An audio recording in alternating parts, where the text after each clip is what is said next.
He believed humiliating her would earn him applause, but he had no idea he was about to dismantle his own reputation in front of 300 students. The lecture hall at Westbridge University shimmered under bright white lights, rows of polished desks rising like a stage built for judgment, and at the center stood Professor Richard Hale, a man whose voice alone could silence a room and whose reputation made even top graduate students hesitate before speaking. That morning, his tailored navy suit and silver-rimmed glasses reflected authority, precision, and something colder beneath it, pride sharpened by years of never being challenged. Around him, students leaned forward, laptops open, notebooks ready, hanging on to every word as he walked through a complex calculus proof, his chalk gliding confidently across the board. And then, almost imperceptibly, a pause. A flicker. A single step in the logic that didn't quite land. Most wouldn't notice. No one ever did. But someone had. In the far corner of the room, barely acknowledged, stood Emily Carter, a quiet woman in a faded gray cardigan, her hands lightly dusted with chalk from cleaning the boards between lectures. She wasn't enrolled. She wasn't invited. To most, she barely existed. Just another background figure moving silently through elite spaces that were never meant for her. But her eyes didn't move like someone who didn't understand. They followed every symbol, every transformation, every assumption. And when her voice finally broke the rhythm, soft, almost hesitant, it cut through the room sharper than any interruption had in years. "Excuse me, shouldn't that substitution create a boundary issue?" The words hung there, fragile but undeniable. A few students turned. Others smirked. And then came the silence. Not respectful, but curious, almost amused. Professor Hale stopped mid-motion, the chalk hovering inches from the board. Slowly he turned. His gaze settled on her, scanning from her worn shoes to her unremarkable posture, and something in his expression shifted, not confusion, not even irritation, but calculation. This wasn't a question to answer. This was an opportunity. The faintest smile touched his lips, thin and deliberate. "And you are?" he asked, his tone measured, already carrying the weight of dismissal. Emily hesitated, just for a second. I help maintain the classrooms," she said quietly. A ripple of laughter moved through the room, subtle at first, then growing. Hale nodded slowly, as if confirming exactly what he had expected. "Facilities," he repeated, turning back to the board for a moment, letting the words settle into the air like a verdict. Then he turned again, sharper this time. "Well," he said, stepping aside and gesturing toward the front, "since you seem to have insights into advanced calculus, why don't you come up here and show us all what we're missing?" The invitation wasn't an invitation. It was a spotlight. A trap. 300 eyes shifted at once. Phones lifted slightly. The air tightened. And for a moment, Emily didn't move. Then, quietly, she stepped forward. And somewhere in that room, something invisible began to change. Emily Carter felt every step echo louder than it should have as she walked down the narrow aisle, the distance to the front of the lecture hall stretching far beyond its actual 20 feet.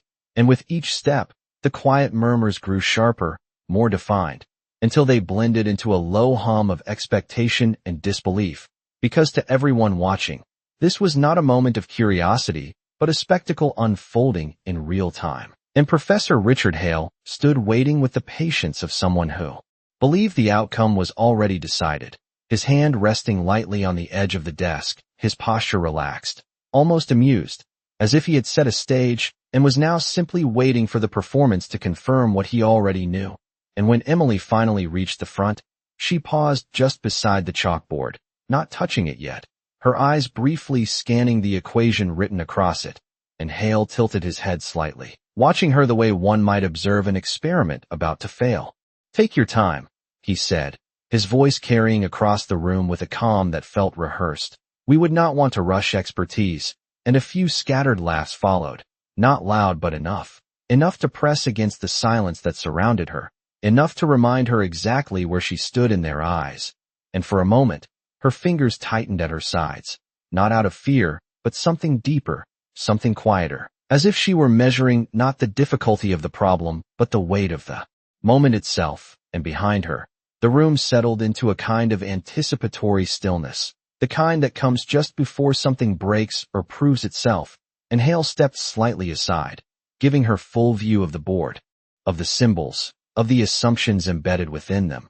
His earlier pause now clearly intentional, a setup waiting to be completed, and Emily reached for the chalk, her movement small, almost unremarkable, but precise. And the instant the chalk touched the board, something shifted, not in the room, not yet, but in the rhythm of her breathing, in the steadiness of her hand, because she did not hesitate. Not the way someone guessing would hesitate, not the way someone intimidated would falter. Instead, her first line was clean, deliberate, as if she had already walked through the problem long before stepping into this moment. And a student in the second row leaned forward slightly, then another, and Hale's expression remained composed. But there was a subtle narrowing in his eyes, a recalibration, because this was not unfolding the way it usually did, and Emily continued, line after line, her handwriting consistent, her transitions logical, each step connecting seamlessly to the next. And the soft scratching of chalk became the only sound in the room, replacing the earlier whispers, replacing the laughter, until even the air itself seemed to hold still, and somewhere near the back, a laptop closed quietly. The click unusually loud in the silence, and Hale shifted his weight, just slightly, his confidence not gone but no longer effortless, because what he was seeing was not confusion, not struggle, but structure. And then Emily paused, her hand hovering just above the board. And without turning around, she spoke, her voice calm, steady, carrying farther now than it had before. The assumption you made here, she said, tapping lightly at a line near the center. It only holds under restricted conditions. And the words did not land as a question this time. They landed as a statement. And that was when the room changed, not loudly, not dramatically, but completely, because no one laughed, no one whispered. And for the first time that morning, Professor Richard Hale did not immediately respond.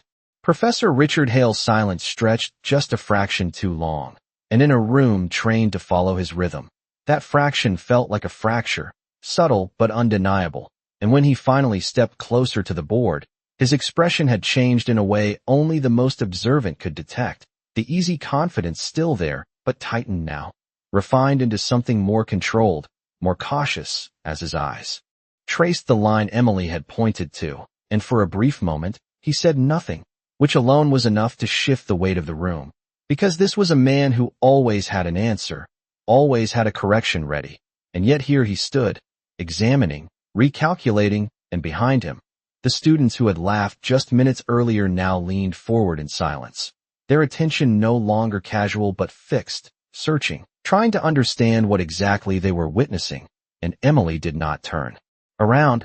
She did not look at him. She simply continued, her chalk moving again, slower now, deliberate, as if she were not just solving the problem, but revealing it layer by layer. If you extend the function under those constraints, she said, her voice even, the result diverges instead of converging.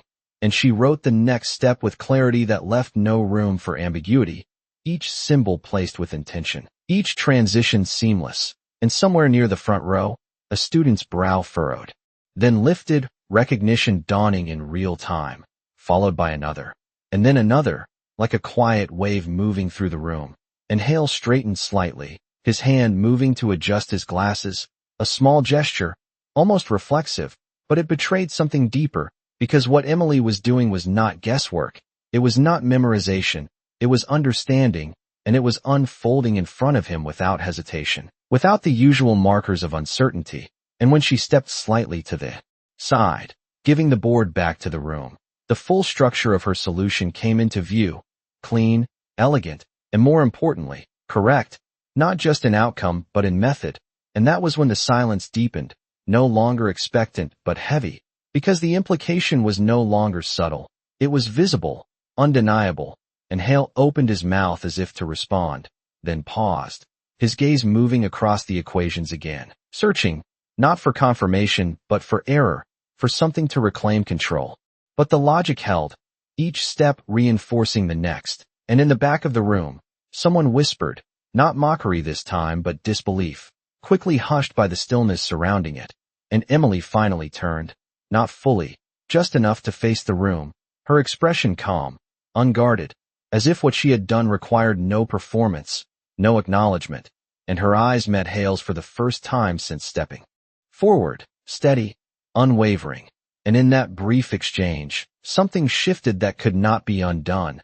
Because this was no longer a demonstration of authority, it was a confrontation with truth, and truth, once revealed, does not ask for permission. And Hale exhaled slowly, a controlled breath, his posture resetting as he prepared to speak. But whatever words he had intended to use earlier no longer fit the moment, because the room had already seen what needed to be seen, and for the first time in years, Professor Richard Hale was no longer the smartest voice in the room, and everyone knew it. The silence did not break the way it usually did, not with a confident correction or a dismissive remark, but with something far more unsettling, restraint. And Professor Richard Hale finally stepped forward, closer to the board, closer to the truth that had just been written in clear, undeniable logic, his eyes scanning each line again, slower this time, as if the answer might change if he looked at it differently. But it did not, and the longer he looked, the more the room understood that this was no longer a performance he controlled, because control had already shifted, quietly, completely, and he cleared his throat, a small sound that echoed more than it should have in a room that had gone entirely still. An interesting approach, he said, his voice measured, carefully neutral, but lacking the sharp certainty it carried before, and a few students exchanged glances, not amused now, but alert, aware that something unusual was unfolding, and Emily did not respond immediately.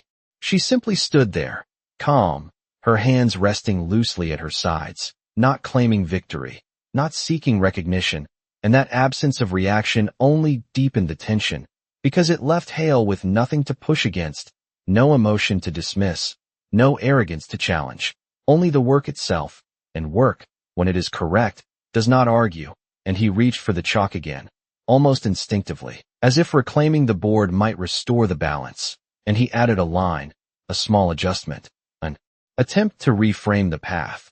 If we consider an alternate interpretation, he began, but even as he wrote, the hesitation was there, subtle but present, and Emily watched, not interrupting, her gaze steady, following each movement, and when he finished, he stepped back, turning slightly toward her, a silent challenge embedded in the gesture, and for a moment, the room held its breath again, waiting to see if she would respond, if she would step back, if she would accept the correction and retreat into the background where everyone believed she belonged. But she did not move away. Instead, she stepped forward again, just one step, enough to close the distance between them and the board, and she lifted the chalk with the same quiet precision as before, and without raising her voice, without changing her tone, she said, "That adjustment only shifts the inconsistency. It does not resolve it." And she circled the new line he had added, her motion smooth, deliberate, and then she extended the equation further, revealing the consequence of his revision, not with confrontation, but with clarity, and as the final line settled into place, the implication became impossible to ignore, because not only had she corrected the original flaw, she had anticipated his defense and dismantled it before he could even complete it. And this time, the reaction in the room was not delayed. It was immediate, a sharp intake of breath, a visible shift as students sat upright, some leaning forward, others glancing between the board and Hale, trying to reconcile what they were seeing with what they had always believed, and Hale's hand lowered slowly, the chalk still between his fingers, but no longer in control, and his eyes remained fixed on the board, not searching now, but absorbing, because there was no longer anything to correct, no angle to reclaim authority, only the reality in front of him, and for the first time, his silence was not strategic, it was unavoidable, and Emily stepped back once more, returning the space to him without a word, without a gesture, as if to say that the answer had already been given, and the room, once filled with quiet laughter, now held something entirely different, recognition. No one spoke, not because they were unsure, but because the answer had already settled into the room with a weight that made words unnecessary, and Professor Richard Hale stood there, the chalk still in his hand, no longer a tool of authority, but a quiet reminder of how quickly control can slip when certainty is challenged by truth. And for a moment, he looked at the board as if it might offer him something, a misstep, a weakness, a way back to the position he had held just minutes ago. But the equations remained unchanged, steady, unshaken, and behind him, The students who once leaned back in casual confidence now sat forward, fully present, their attention no longer directed by reputation, but by what they had just witnessed.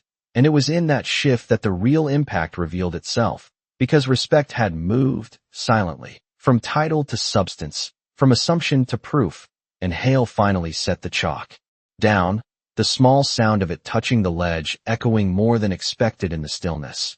And when he turned, his posture was composed, but something fundamental had altered, something that could not be disguised by tone or gesture, and he looked at Emily, not as an interruption, not as a curiosity, but as someone he now had to acknowledge, even if only in the briefest of ways. Your observation, he began, choosing his words carefully, is technically sound, and the pause before the last. Two words did not go unnoticed, because it carried with it the quiet weight of concession, and a ripple moved through the room, not laughter, not surprise, but recognition, and Emily inclined her head slightly, not in submission, not in triumph, but in simple acknowledgement, as if the exchange required nothing more, and that restraint, that absence of any need to claim the moment, only deepened the contrast between them, because where Hale had sought to demonstrate power, she had revealed clarity, and clarity does not compete. It simply exists, and one of the students near the front slowly raised his hand, hesitating before speaking, as if unsure whether the rules of the room still applied the same way. Professor, he said carefully, does that mean the original proof does not hold? And the question hung there, direct, unavoidable, and for the first time, it was not Emily who forced the moment forward, but the room itself, and Hale's gaze shifted briefly toward the student, then back to the board, and the answer, when it came, was quieter than anything he had said that morning. It would require revision, he admitted, and in that admission, something settled, not just for him, but for everyone present, because the structure of certainty they had relied on had just been reshaped in real time, and Emily stepped back fully now, her role in the moment complete, her presence no longer necessary for what came next, and without drawing attention, without waiting for acknowledgement, she turned slightly toward the aisle, her movements as quiet as when she had first entered the room, and a few students watched her, their expressions no longer dismissive but thoughtful, curious, as if trying to understand how someone they had overlooked could carry such depth without ever revealing it. And Hale remained at the front, facing the board, the room, and the undeniable shift that had taken place. And though the lecture would continue, though the schedule would move forward, something irreversible had already happened, because in a single moment, the hierarchy of that room had been rewritten, and everyone knew it. The lecture resumed, but not in the way it had begun, because something invisible had shifted beneath every word, every glance, every quiet breath in that room.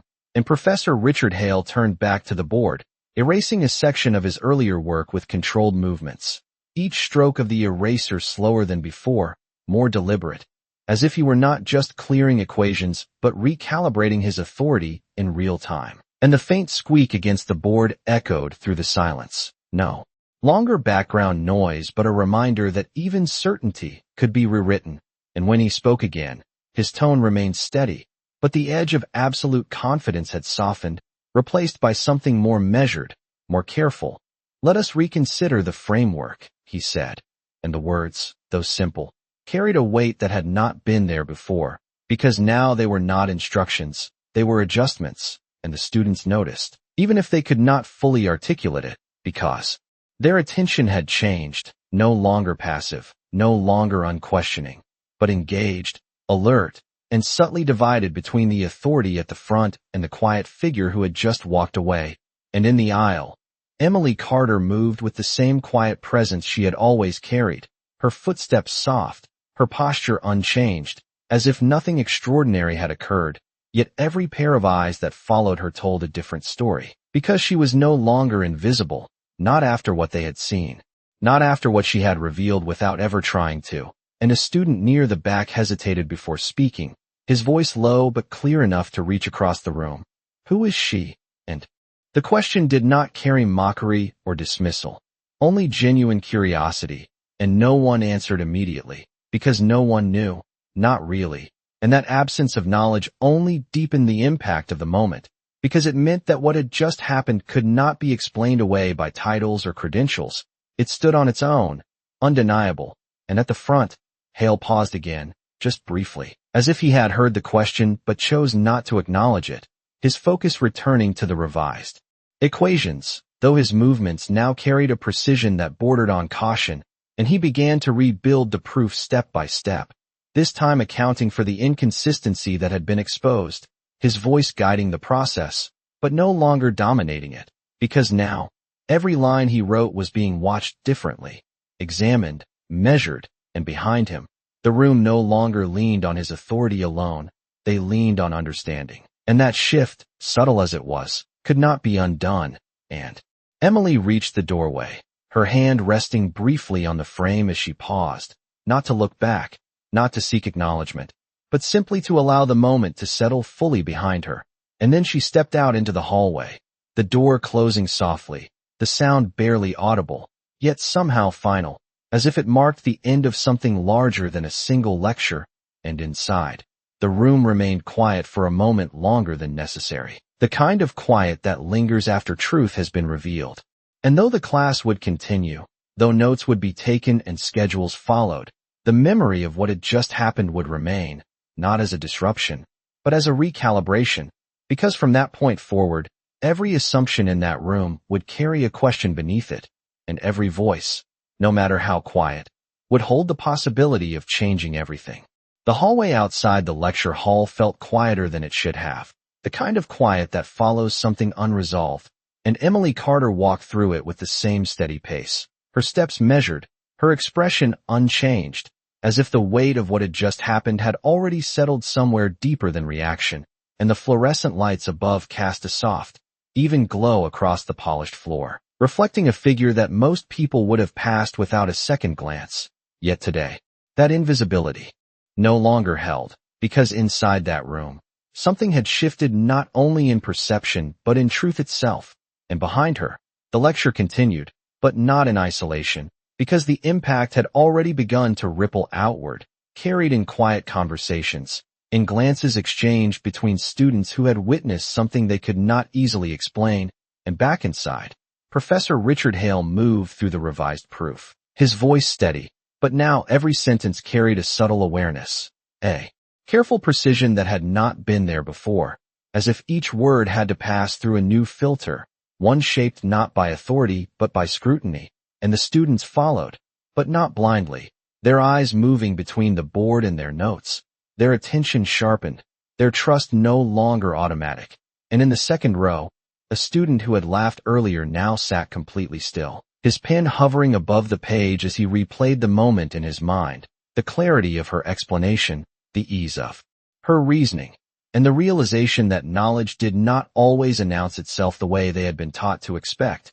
And near the back, two students exchanged quiet words, not dismissive, not mocking, but curious, trying to piece together how someone they had overlooked could possess such depth without ever revealing it. And one of them finally spoke aloud, his voice hesitant but clear enough to carry. "Professor, how did she know that?" And the question landed differently than the ones before, not as a challenge, not as a test, but as a genuine search for understanding.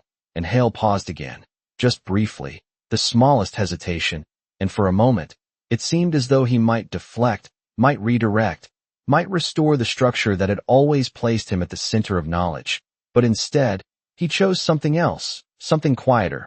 "Because she understood the foundation," he said, and the simplicity of the answer carried more weight than any lecture he had given that morning, because it acknowledged, without embellishment, without defense, that what had been shown was not luck or anomaly, but mastery, and the room absorbed that, not with noise, but with a stillness that marked recognition.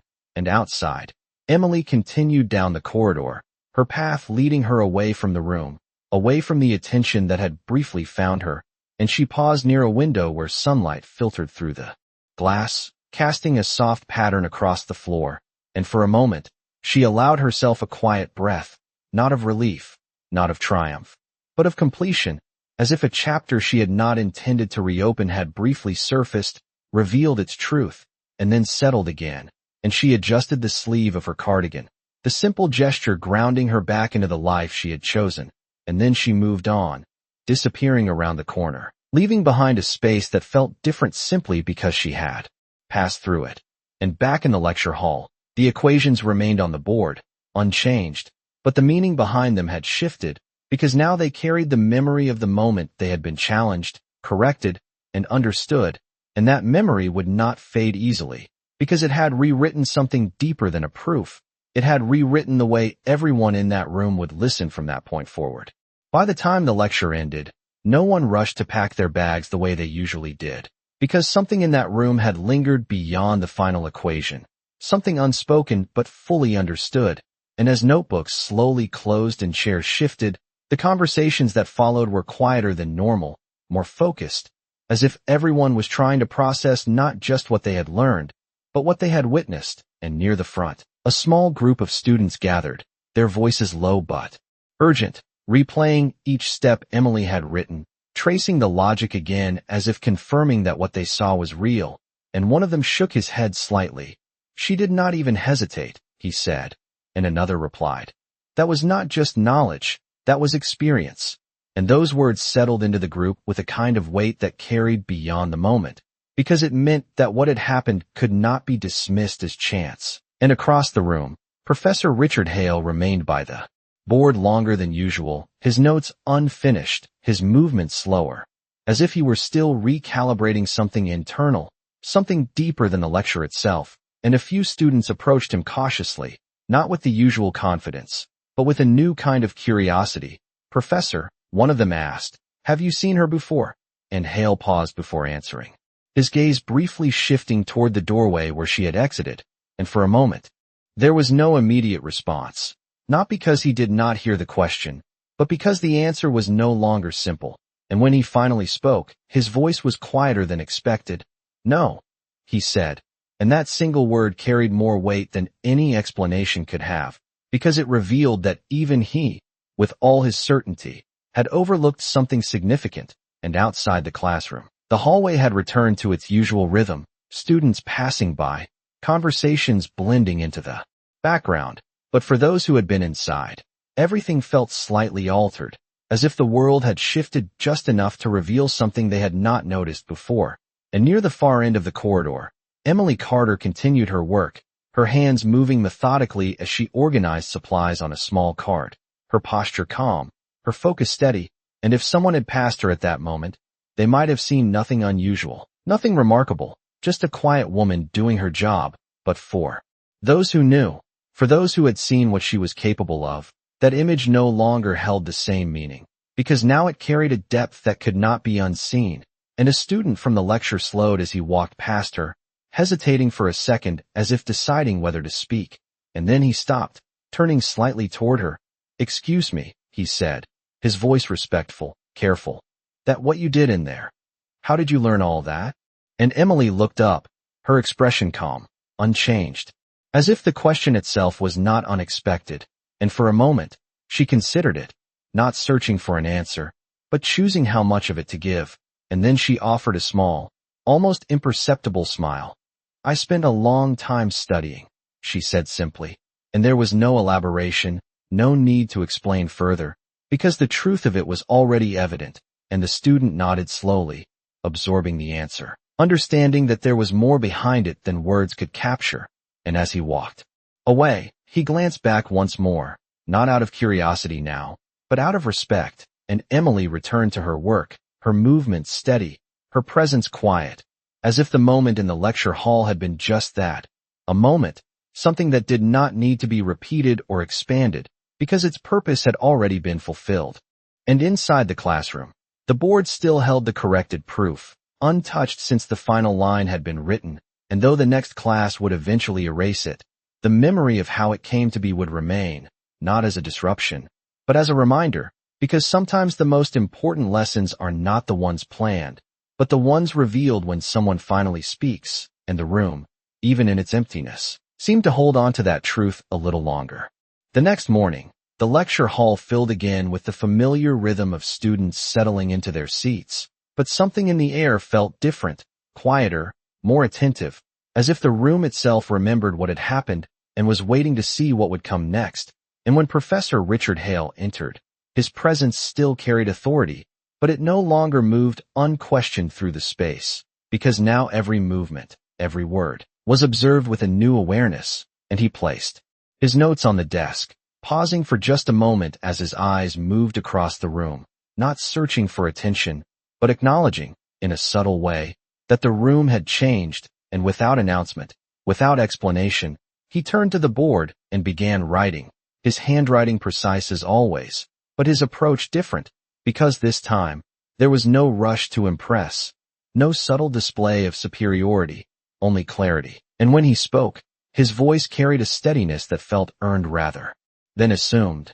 Yesterday, he said, we encountered an important oversight, and the admission, simple and direct, settled into the room with a weight that reshaped everything that followed, because it was no longer about defending authority, it was about refining understanding, and the students listened, not out of habit, but with genuine engagement, their focus sharper, their questions more thoughtful. And as the lecture progressed, Hale paused occasionally, not because he was uncertain, but because he allowed space for reflection, space for the possibility that knowledge could come from anywhere. And in that space, something new took root, something more honest, more grounded, and near the back, one student raised his hand, not hesitantly this time, but with quiet confidence, asking a question that built upon the previous day's correction, and Hale listened fully before answering, his response measured, respectful, and free of the dismissive tone that once defined him. And outside the classroom, life continued as it always had, hallways filled, conversations flowed, and Emily Carter moved through it all with the same quiet presence, her routine unchanged, her role unannounced. Yet those who had seen her now carried that knowledge with them, and when she passed by, there was a subtle shift in posture, a quiet nod, a moment of recognition that required no words, and she acknowledged it only with the slightest inclination of her head, never lingering, never seeking more, because what needed to be seen had already been seen. And back in the lecture hall, the board filled with new equations, each one built on a foundation that had been strengthened, not by authority, but by truth. And as the class came to an end, there was no dramatic conclusion, no grand statement. Only a quiet understanding that something important had changed, not just in one room, but in the way those present would carry themselves forward, because they had witnessed the moment when certainty met humility. And humility did not weaken knowledge, it refined it. And as the last student left and the room emptied once more, the light from the windows stretched across the board, illuminating the equations that now stood not as unquestioned facts, but as ideas open to challenge, open to growth. And somewhere down the hall, Emily continued her work, unseen by most, but no longer overlooked by those who understood. And that day, without announcement, without recognition, the world had shifted just enough to remind everyone of something simple and lasting. That true understanding does not demand attention. It reveals itself when it is needed most, and the room, now quiet again, seemed to hold on to that truth long after the voices had faded.